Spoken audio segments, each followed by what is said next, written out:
Hey Gearheads, and welcome to GT Garage Talk, a discussion about all things automotive.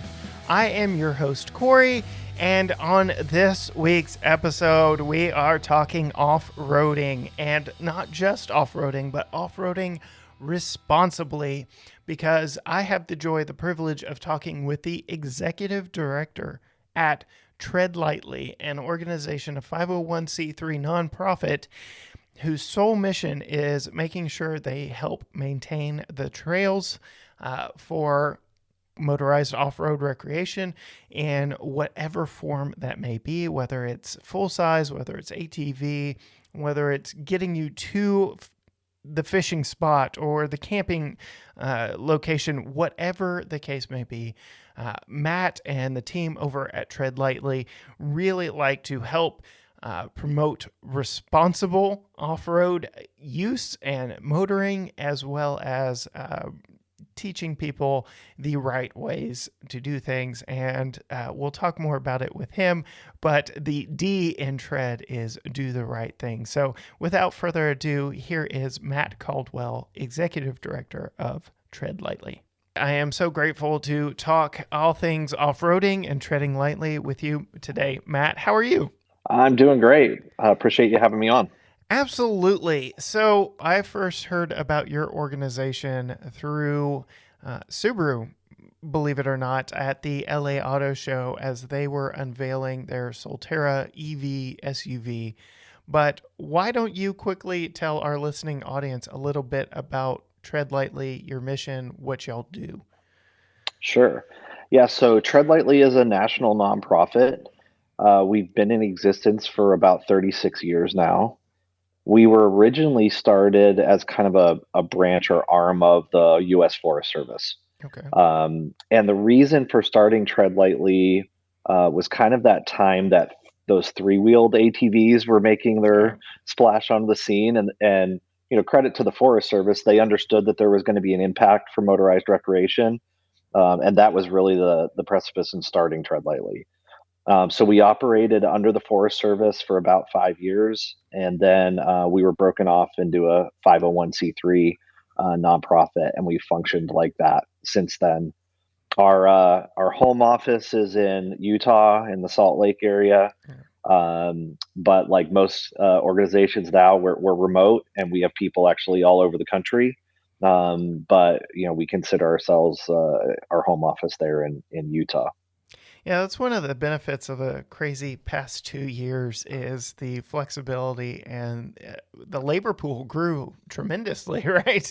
So you can practically hire from anywhere in the world and make that leap now. But so started as a branch of the Forest Service, but your mission statement is to basically leave the trails, leave everything better or as you found it, correct? Yeah, I mean, really, our mission is to keep trails open and accessible for motorized recreation. And, I think when we say motorized recreation, people try to like silo and segment that really quickly sometimes. But for us, there's all forms of recreation that requires some type of motorized vehicle to get to your end activity. Right. Whether that's hunting, fishing, camping, overlanding, off-roading, rock crawling, all of those things, they're very different in the end activity, but they need that trail access to get to that end activity. So that's really the space that we play in is making sure that those trails are accessible for people today, tomorrow, and for future generations as well. Okay. Okay. So, what is it exactly that y'all do? Great question. So, really, we have three main things that we focus on, kind of our deliverables as an organization. So, really, the main foundation of everything that we do is stewardship. Just like you talked about, it's doing our part to make sure that areas are left better, after we've been there. So, stewardship projects for us take a lot of different forms. It could be, trash cleanup in an area that's maybe been heavily impacted. It's become, a dumping area, or there's just a lot of use in that area, and therefore it needs it needs a cleanup. We do a lot of signage work, that provides messaging on, how to be respectful and responsible, when you're on the trails. So we'll do that design work ourselves. We'll get those produced and we'll actually go and install those. We do trail restoration work as well. We've had situations where, a couple years ago in Colorado, we had a trail that had avalanche damage, and actually went in and reopened that trail from that avalanche damage. So stewardship takes a lot of different forms, depending also where it is in the country, it can take a lot of different forms. But last year we completed approximately 50 projects nationwide as part of our stewardship efforts. The next piece is education. We really know with all of the influx of users that we've seen in the last 2 years that there's a lot of education that's needed. There's a lot of people that have ventured outdoors, have gone out and bought a new toy, and they just don't have the context, the knowledge, or the background that some of us have that have been around it for a longer period of time. So that educational component's really key. That takes the form of signage, online training courses that we have on our website, all the way up to our Master Tread Trainer program, which is our Train the Trainer program for outdoor ethics. We do that both in person and virtually, but those educational efforts are really important. And then the last piece is communication. And that takes really two different forms. A lot of the land managers use us almost as an advertising agency of sorts, to create messaging and content to go on posters or PSAs, social media. We actually do social media campaigns and advertising for the land managers. Okay. Address a specific area and a specific issue. We'll create that content and place that content for them. Nice. The other piece of communication is communicating all of the good work that the community is doing. We know that I'm going to use the off-road community as a whole, does a lot of really great work, and volunteers and gives back to public lands. In a lot of cases, I think that group's like almost too humble about it. So for us, it's really important to share the positive work that's being done by volunteers, by groups, by clubs all over the country. So that's really the second piece of that communication work. Okay. So you said a lot there. Y'all are obviously doing a lot and involved in a lot. How could somebody listening to this podcast get involved? Is there like a volunteer process, or how could people give back? Yeah, so giving back takes a lot of different forms. The volunteer process, if you become a Tread Lightly member, and our memberships, they're small. They start as little as $25 and they go up from there. That's an annual fee. But one of the last questions on our membership application is, are you willing to volunteer for events? So then we use that database, in certain areas. If we've got a project, we'll reach out to that database and say, hey, we've got this opportunity. Are you interested in volunteering? We use social media regularly to post, our events. For example, on Friday, we posted a project that we'll be doing in the Cinder Hills OHV area in northern Arizona, Flagstaff area in June. And, we put those opportunities out where people can come and volunteer with us. Tread Lightly does all the coordination work with the land managers. And all basically people need to do is show up. Social media is really one of our heaviest forms of doing that. The last 2 years have been a little challenging. Sometimes the land managers, because of the world we've lived in, have wanted to limit the number of people that are able to be there. So we can't always just throw a blanket invite out. Right. But there are plenty of opportunities to volunteer and be part of projects on the ground. So first step, become a member, and in that process, you can sign up to be a volunteer. Absolutely. And to do that, they would go to your website?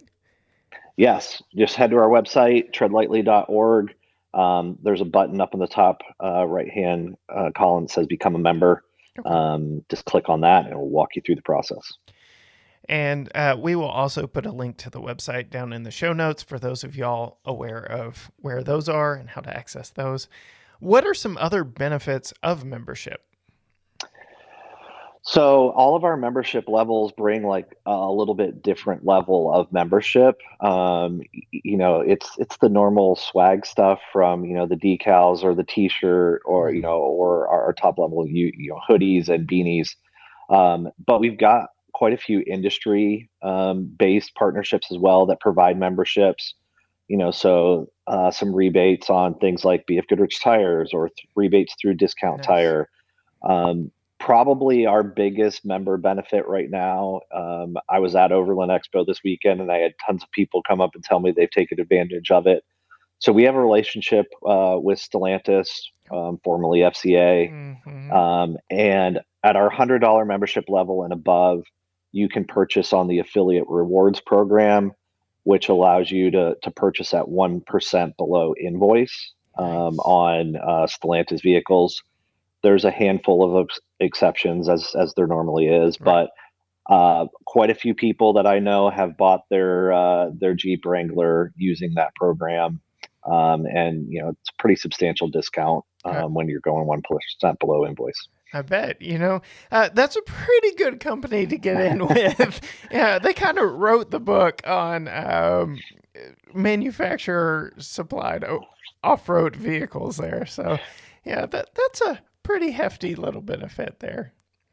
Yeah, that's a great relationship for us, and we definitely appreciate Stellantis and specifically the Jeep brand and for that member benefit. And we know that a lot of people take advantage of it.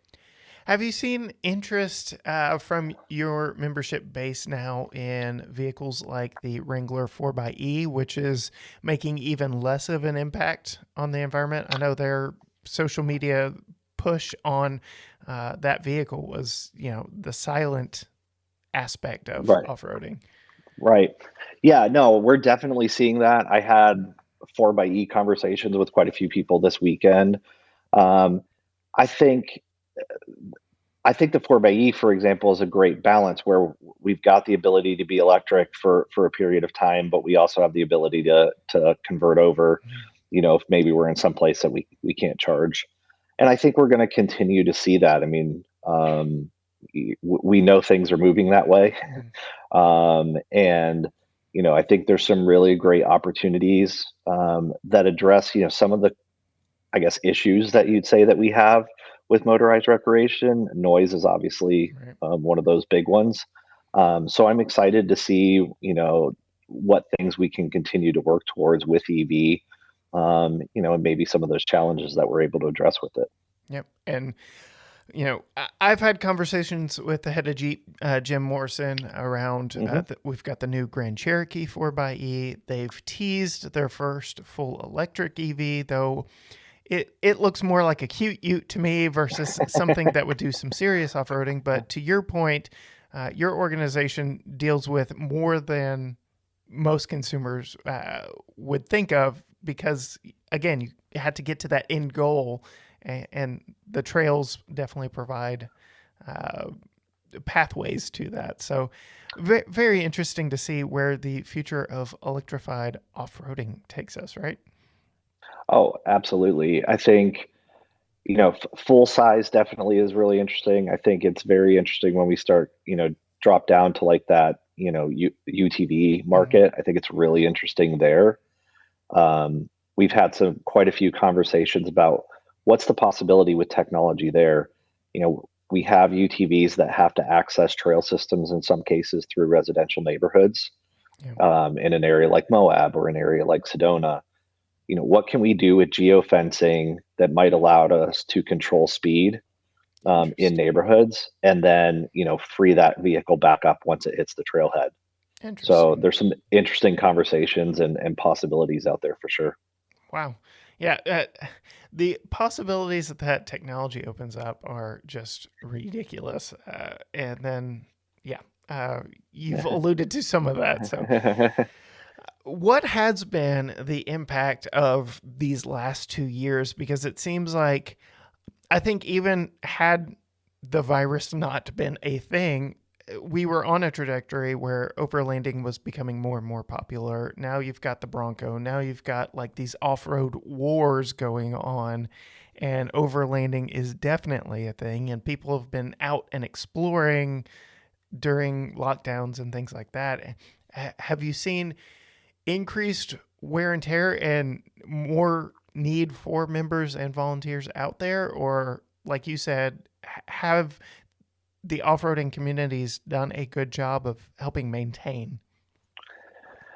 I think it's a mix of both. I mean, to answer your first question, without question, we're seeing more impact Mhm. as a whole.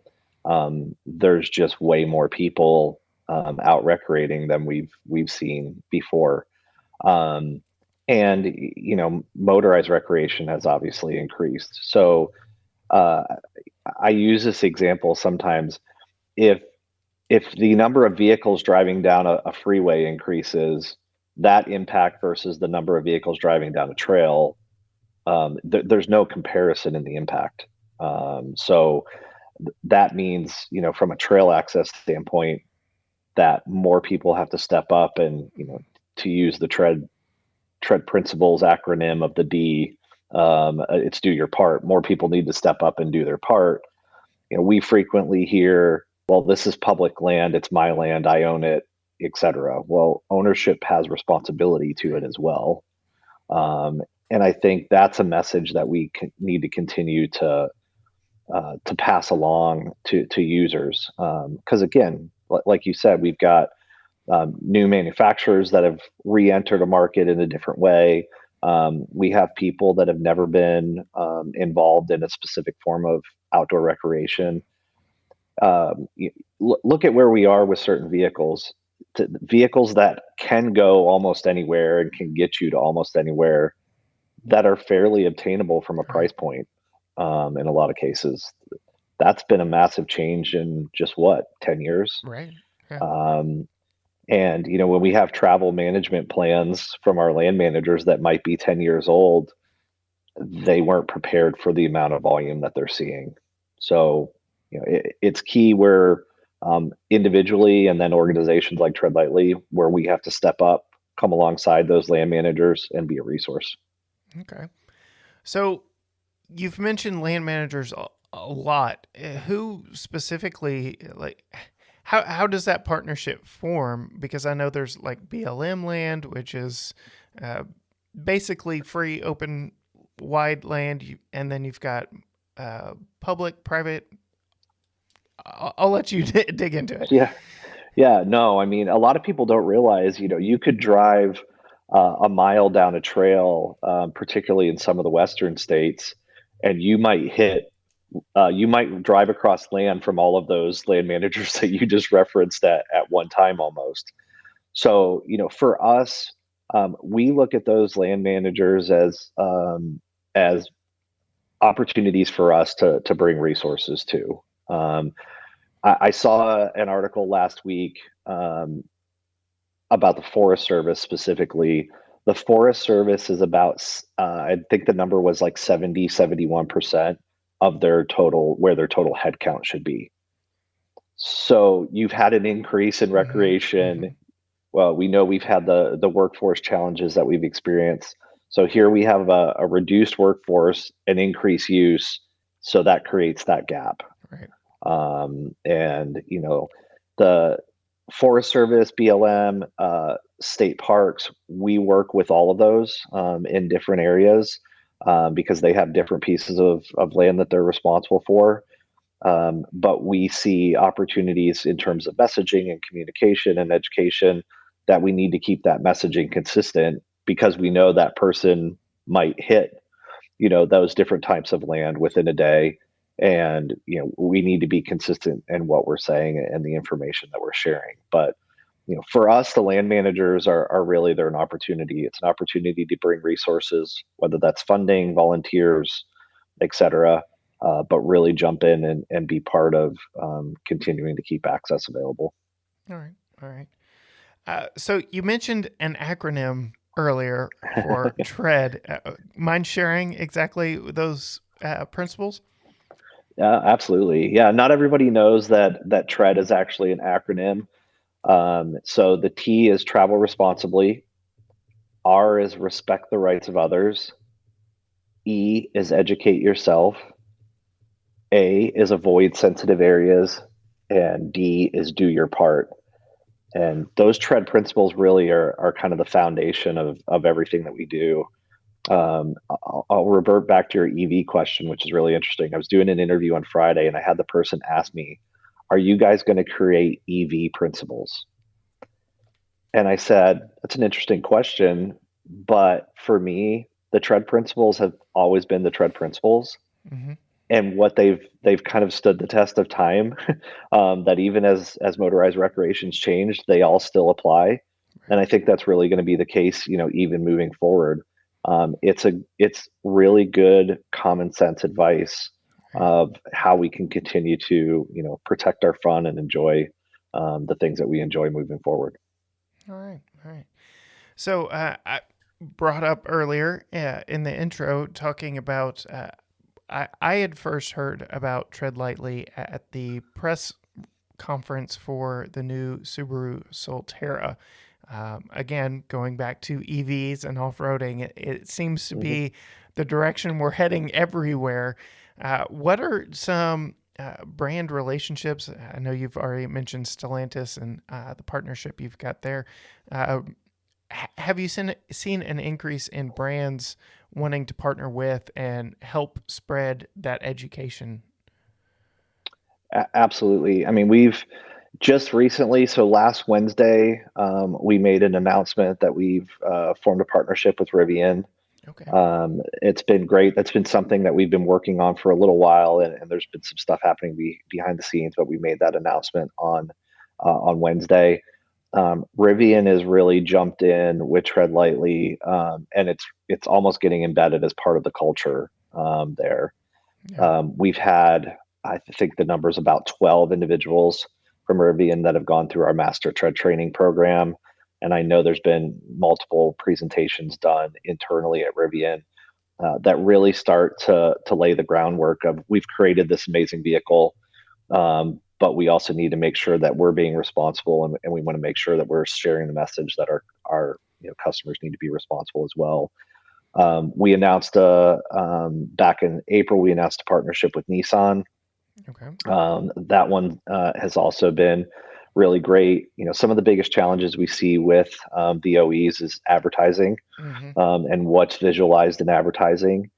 And Nissan was really one of the first ones that came on with us and said, "We want you to review our content, Okay. and look at it from an off-road ethics issue."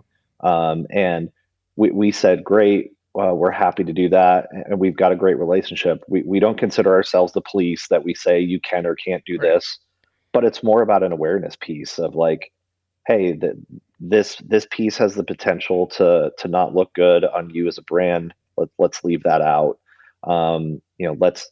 We've even offered to be on site, with their agency at some of their their shoots, etc., just to provide feedback. Yeah. And then the other one that comes to mind immediately is Bronco and Ford. We are part of the Bronco Wild Fund. All right. So the Wild Fund was established specifically for conservation and stewardship efforts, with a direct tie back to Bronco and Bronco sales. We've completed, I think, 4 or 5 projects now that have been part of our Bronco Wild Fund efforts. We did a project in Florida on a trail that's actually called the Tread Lightly Way, Nice. in the Ocala National Forest. I actually did a project in Sedona last week, that was part of our Bronco Wild Fund efforts as well. So it's great to see the OEs involved in this. They've created again great machines that are able to go a lot of places, but we need to be able to protect those places as well. Yeah, that's one of the things I've really been applauding the brands that you mentioned, really seeing the end result of what it is that they're creating and what it is they're doing. Because, as you mentioned, as vehicles become more and more capable and more accessible and affordable, more and more people are going to be trying something that they hadn't before. and the end result on the trails, the environment, uh, it could have lasting negative effects, and it has been a blessing. I've taken part in, Ford had me out for they've got 4 campuses across the country in their Bronco Off Rodeo. And Right. there again, they speak about their partnership with Tread Lightly and how they give back and use proceeds from Bronco sales, both Bronco and Bronco Sports. So that's really awesome to see brands seeing 5 or 6 steps down the way. It's not just about selling the product. It's like, all right, how is this going to be used? How does this impact the world? And how can we lessen the negative impact? So it's not all about carbon emissions and this, that, and the other. You are making a physical impact every time you leave the beaten path, so to speak. Exactly. Yeah, really well said. So you've kind of touched on some of the challenges y'all faced. The increased popularity of overlanding and motorized recreation, the labor issues. What are some other challenges that our listeners could help with? Yeah, I mean, probably our biggest challenge right now is honestly, it's capacity of our team. I don't, and, it's tough. I don't know that the listeners can 100% help with that. I think, obviously volunteering for projects and stuff Mm-hmm. as those come available is great. But really, I mean, capacity with our team. We've increased our team. We brought on 2 new team members in October. Um, so that moved us to a total of 10. Nice. I say to my wife all the time, I'm like, we brought on 2 team members, and she reminds me that we increased our staff by 25%. Right. There's not a lot of places that can say they've done that. And then we also just recently brought on a new program manager that'll be full time in Nevada. Okay. Our team's up to 11, but we really have a goal to increase our footprint across the country. We have a program manager now in the Carolinas that kind of works the Southeast. I'd really like to put one in the Northeast. We have a lot of things going. But what happens right now when we don't have a program manager in an area where we end up doing a project, somebody else in the team raises their hand and goes and does that project. So I'm in the Phoenix area, but I have a project scheduled for the middle of August at Drummond Island in the Upper Peninsula of Michigan with Rancho. Okay. So we're we're doing what we can to get as many places as we can, but really that's the biggest challenge right now. There's so many places that need help. The land managers need help. Impacted areas, and it's kind of balancing the priorities of getting all that work done. Yeah. There's and the bigger you get, the more work there will be, and it's kind of one of those snowball effects. It's like, oh, we could do this, we could do that. Anything else you would like to share about Tread Lightly before we kind of dig into your personal history? No, I just think, again, when we talk about the tread principles, that D of do your part is the one that always really stands out with me. And I think there's a part that everybody can play, in protecting land use. And some of them are simple. It's volunteering. The one example I love to give, I give it all the time. I think one of the simplest things that you can do to do your part is when you go out, in your vehicle, is take 2 trash bags, one for yourself and one to share with somebody else on the trail that might not have them. It's a simple concept, um, but we're leading by example doing that. We're bringing visibility to something that somebody might not have known, and we're focusing on leaving everything better than we found it. So, figure out what do your part means to you. Is it becoming a member? Is it finding a local club that might be doing cleanups that you can partner with and be with them and support their work? We're we obviously love our members, but I'm just about finding that piece where you can do your part and get involved. All right. All right. So, pivoting a little to your personal history and life in automotive, uh, what got you here? How did you get involved with Tread Lightly? So the path to tread lightly is really incredible. I grew up love my dad to death, but he's not an automotive guy, and he'd be the first one that would admit that. Um, at a pretty young age, I had a brother-in-law who was an automotive guy, and that kind of fostered the passion for it. Um, went to school in Florida for marketing and communications, and moved back to to South Carolina when my wife and I got married, and have had the chance to work for some really great companies. Spent time at Adidas. I'm a big soccer guy too, so enjoyed my time at Adidas. But had the opportunity to move to Michelin in 2000, and was pretty excited that that was kind of the chance to get into the automotive space. Interestingly enough, my time at Michelin was spent in earth mover and agriculture tires, not passenger or off-road tires. But enjoyed my time there, learned a lot, and then moved to an agency in South Carolina called Jackson Motorsports Marketing and Events. They are the event and motorsport agency for Michelin and BF Goodrich. Okay.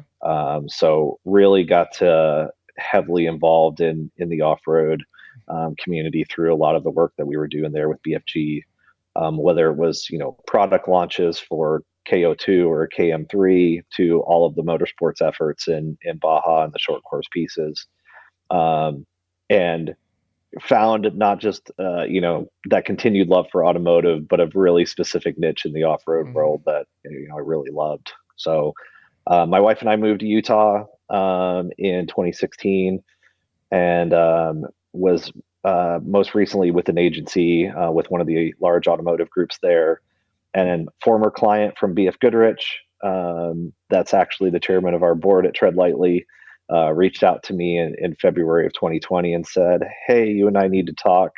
Have you ever heard of Tread Lightly?" And it kind of went from there, and got things rolling. It was interesting interviewing and onboarding during the middle of the pandemic, Right. Right. but it went well, and very excited to be here. And I know not a lot of people get to work in a field that they're passionate about, but very humbled to be able to do that for sure. Wow. So yeah, you've kind of been a little bit of everywhere, done a little Yeah. bit of everything, but that's awesome. And yes, I can testify.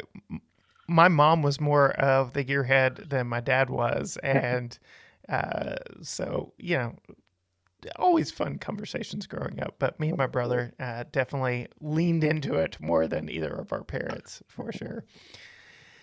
Well, what are you currently driving? My wife would die if you heard her that ask that question. So um, currently, I do not have a vehicle. She has two. So I just recently sold. I had a 2019 Ranger Okay. with an FX4 package, which I loved.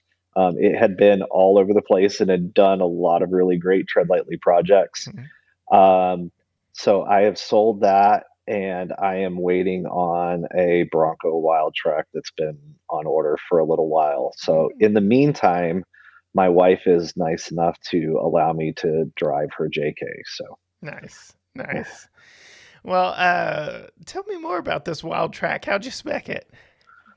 um, it honestly, it's nothing special. Everybody's like, why didn't you do a Badlands? And Mm, it's like, I'm a desert race guy. That's my thing. So, yeah, I mean, nothing crazy. It's basically the mid package. It's two door, four you door. know, four door. You know, would prefer that it was a hard top, but made the change to hopefully Mm-hmm. move it up in line a little bit.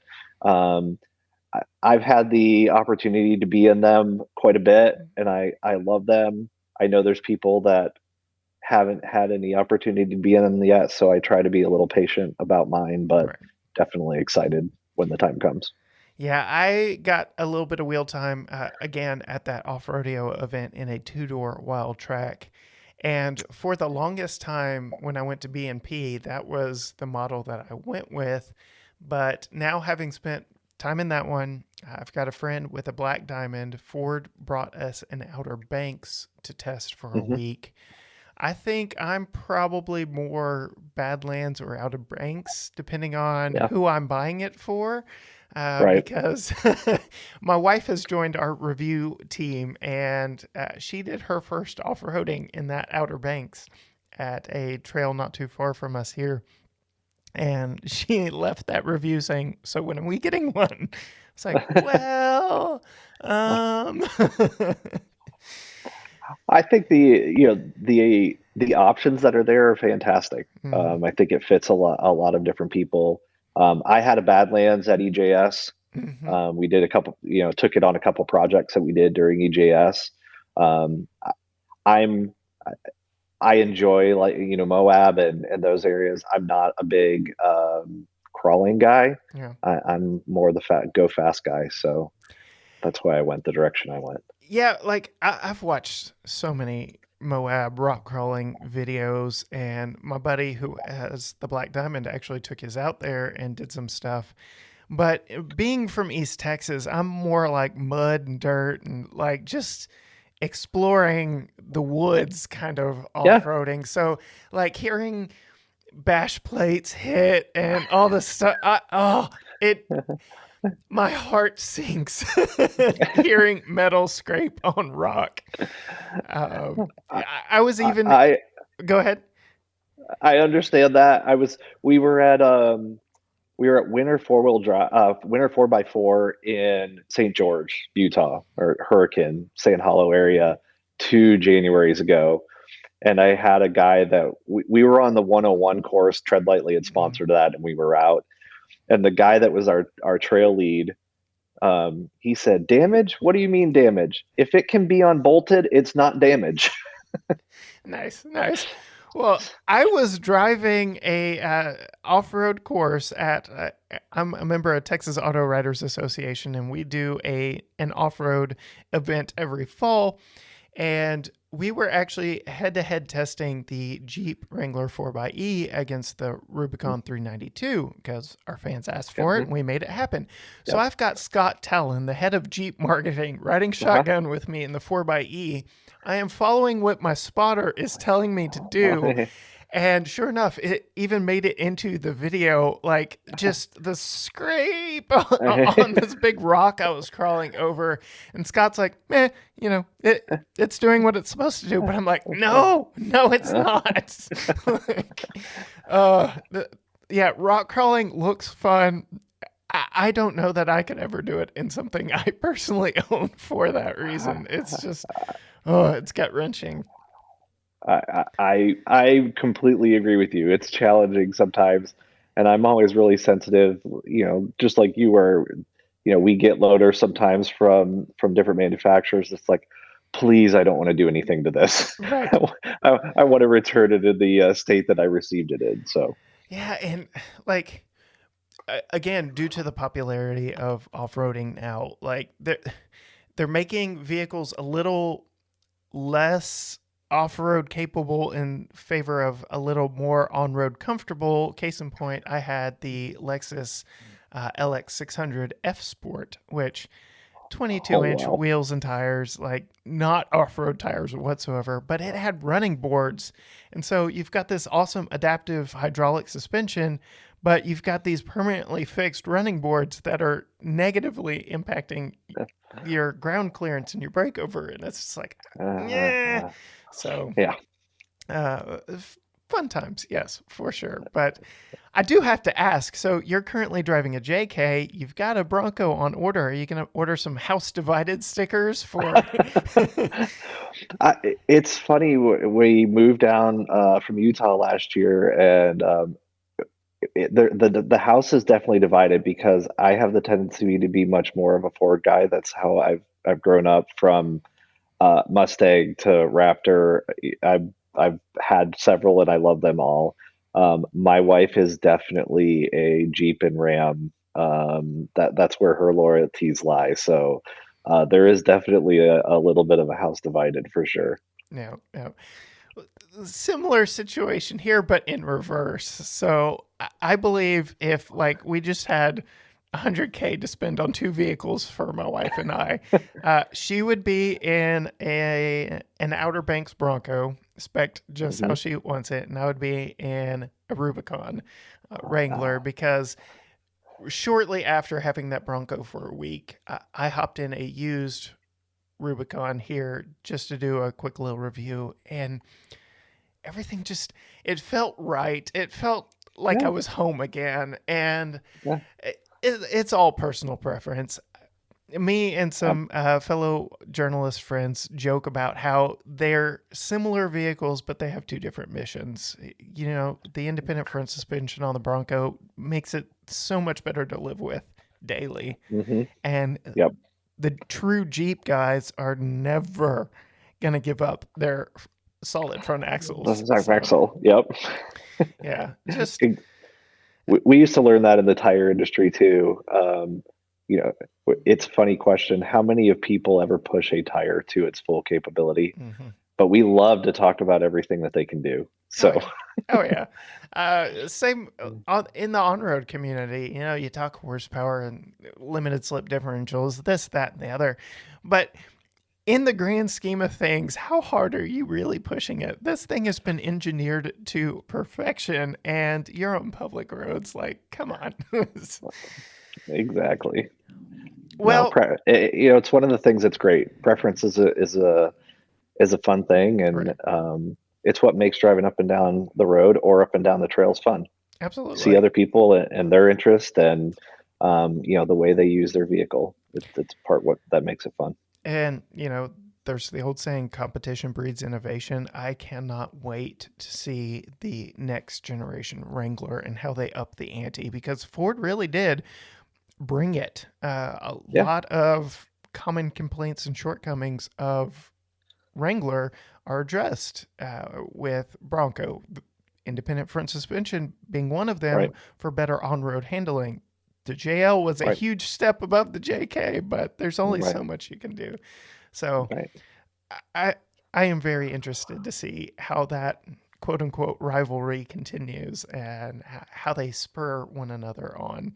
Because the Jeep guys will swear, and I believe it, because product planning takes time. But they said 4xe was on the radar and Wrangler Rubicon 392 were on the radar long before Bronco was official. So Right. uh, Sure. I'll take them at their word. Well, Matt, this brings us to our closing segment. It's called Random Misfire. There are 8 questions because all good engines should have 8 cylinders. Nice. And I've got just a group of 8 questions that I've got to narrow it down to over here. Oh, And this or that, fun questions just to get to know you a little bit better and see where you go here. The first one I ask of everyone, and that is, do you name your vehicles? we in our family, yes, we do.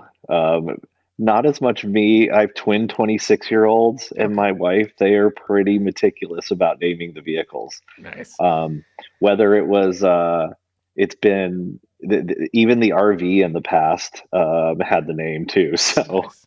um, right now, I don't have a vehicle, so I don't have one with the name though. So Well, does the um, Jeep have a name plastered down the hood?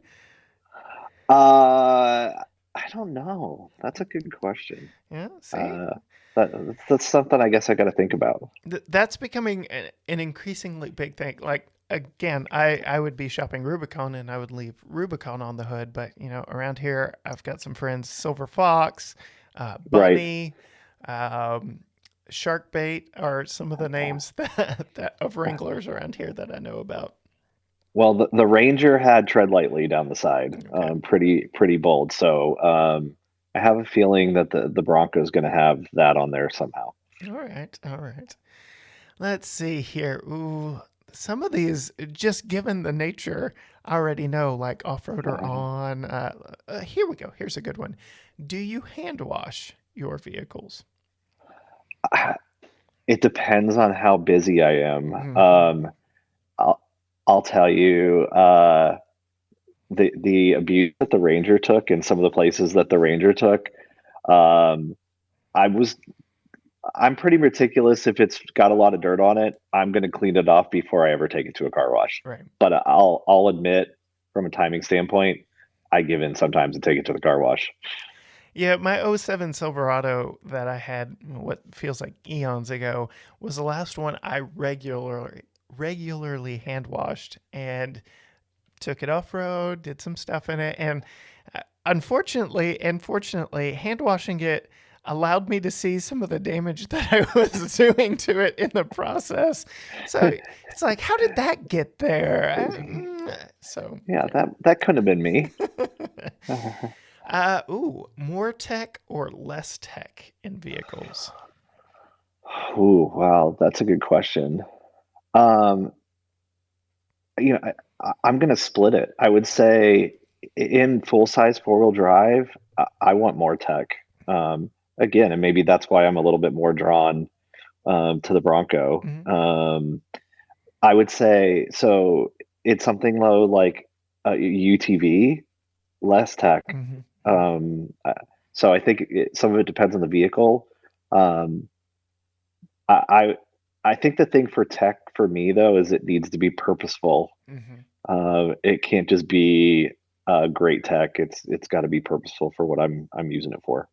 I would agree. And you're not the first to split your answers. A lot of people say it has to do with the purpose of the vehicle. So, yeah. Oh, let's see. I know where you stand on Wrangler versus Bronco. I'm pretty sure I know where you stand on the answer to this one, but I'm going to ask it anyway. TRX or Raptor? Oh. Um, I'm I'll be honest, I have not been in a TRX. I can't figure out how. Um, but I am a former Raptor owner, Mm-hmm. and the day I sold my Raptor, I may have shed a tear or two, so I would probably have to lean towards Raptor. Yep. Yep. I've been in a couple TRX samples, and oh my goodness, it's a whole nother beast. Like Yeah. it's ridiculous. Let's see here. Ooh, new or classic? Oh, can I have a new and a classic Bronco?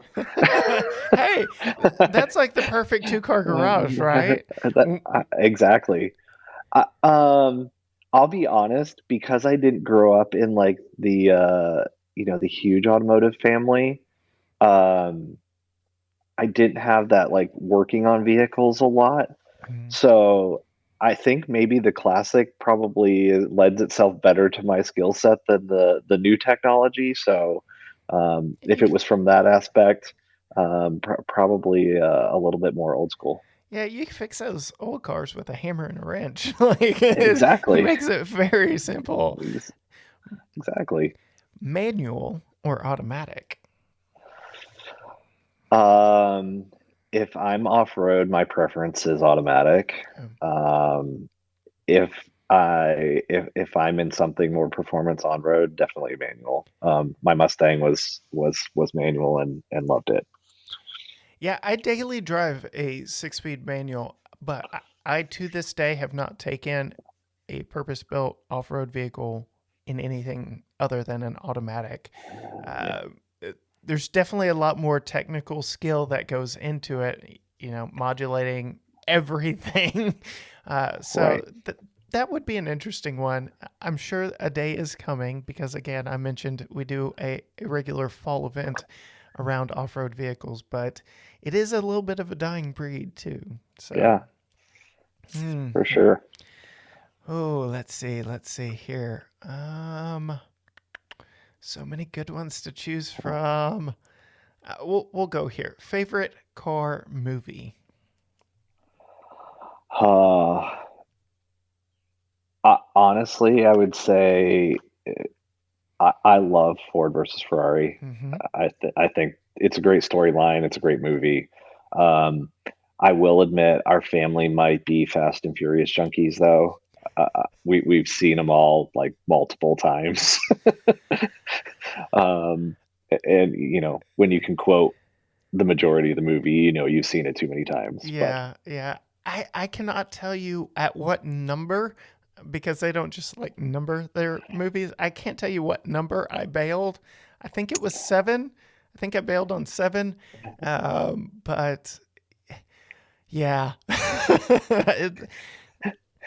It's one of those, Fast and Furious franchise is one of those where you watch and you're like, "There's no way that happened. That's just too unrealistic." You're Mhm. like, but it was still pretty awesome. Right, right. All right, I'm going to modify this last question from how I've asked others just a little bit. 2, Okay. 3, or 4 wheels? Uh, um, I think for me, it's definitely 4. I am a motorcycle guy too. I've ridden quite a bit and enjoy it. For me, off-roading, my brain goes 1,000 miles per hour in 20 different directions. Mhm. It's one of the reasons I like off-road and I like traveling a little faster off-road because it forces me to be focused on one thing. Right. And that's, the driving piece and what I'm doing. So Keep the I, shiny side up. honestly, that's why I love off-road. All right. Well, Matt, I thank you so much for coming on and for sharing a little bit of the mission of Tread Lightly and what it is that you're doing there. Again, we will put a link to your website for listeners to join and become a member, whatever, down in the description below. Where are some other places people can find Tread Lightly? I'm sure you're on all the social medias. Yeah, so we're on Facebook and we are on Instagram. We're really heavy on those. A lot of our volunteer work is on those platforms. A lot of our partners and people that as well share our message. So those platforms are really important to us. A lot of great content, like you said, on the website. The one thing I'll be quick that I got to mention is we have a Jeep giveaway that's coming. It is launching this week. If you don't know about it, go check it out. It'll be on our website under the Get Involved page. Um, Again, just some of the awesome people that we have relationships with. We had somebody that donated a Rubicon. Holly Fowler with the Mischief Maker decided that they were going to build that out with all of her partners. She secured all of the parts for that. She towed the Jeep all the way to Tennessee, and her and Ian Johnson did an incredible build on this vehicle. And somebody's going to get a really awesome rig. Well, you have definitely piqued my interest. Yes, please. 42-inch red labels. Need you say more? Okay. All right. Yes. So yes, I will be checking that out as soon as I hang up on this call with you. Speaking of which, Matt will be hanging around with me for just a little bit longer for our Patreon members who support us over at patreon.com/GTGarageTalk. I've got a couple more questions for him that you can hear there if you support us at the $5 a month tier and up. But Matt, so grateful to have you join us this week. No, thank you. Thanks for having me. Really enjoyed it. All right. And I thank Matt so much for joining us. There's so much to learn in off-roading. I've told y'all before, my first ever real dedicated off-road experience in a controlled environment. I had the only legendary Sue Mead Off-Road Hall of Fame inductee riding shotgun with me in a JL Wrangler.